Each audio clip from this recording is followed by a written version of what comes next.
কারণে এই রাস্তাঘাট সব কালভার্ট বেশি গেছে। দেখেন আমাদের বাড়ির দরজাও বেশি গেছে, আপনারা একটু খেয়াল করেন, আমাদের জন্য একটু সবাই দোয়া করবেন। রাস্তায় দেখছেন এই পানি রাস্তার উপর উঠে যাচ্ছে, রাস্তায় পানি সরে প্যাক হয়ে গেছে। এই রাস্তা দেখেন কালভার্টের ভিতর দিয়ে পানি যেতে পারতেছে না, সব নদী নালা সব বয়ে গেছে। রাস্তাঘাটে দেখতেছেন, হ্যাঁ প্যাক প্যাক। এই দেখছেন নিয়ে দেখছেন হাঁটা যাচ্ছে না, কি করবো, জুতো চলে যায়, জুতো না রাস্তা নিতেছে। হ্যাঁ ওরে বাবা রে, খাইছে রে ওমা। হ্যাঁ দেখছেন লোদের কারণে না রাস্তা নষ্ট হয়ে গেছে, গাড়ি ঘোড়া আসার কোনো সুযোগ নেই। ওই একটা সিএনজি আছে দাঁড়া গেছে, এই পাশে আসতে পারতেছে না।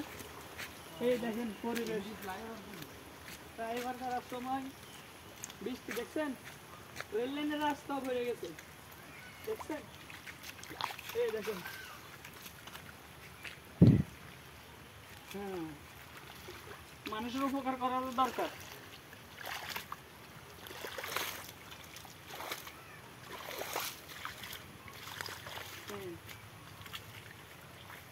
এরকম উপকার করবেন, তাহলে পানি আর রোড ঘাট আর নষ্ট হবে না।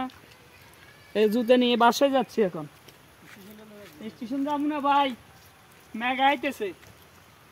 হ্যাঁ ভাই, রাস্তা নষ্ট হয়ে গেছে, রাস্তার জন্য অনেক মানুষ চলাফেরা করতেছে না, কোনো গাড়ি করে আসতেছে না। ঠিক আছে ভাই, আসসালামু আলাইকুম।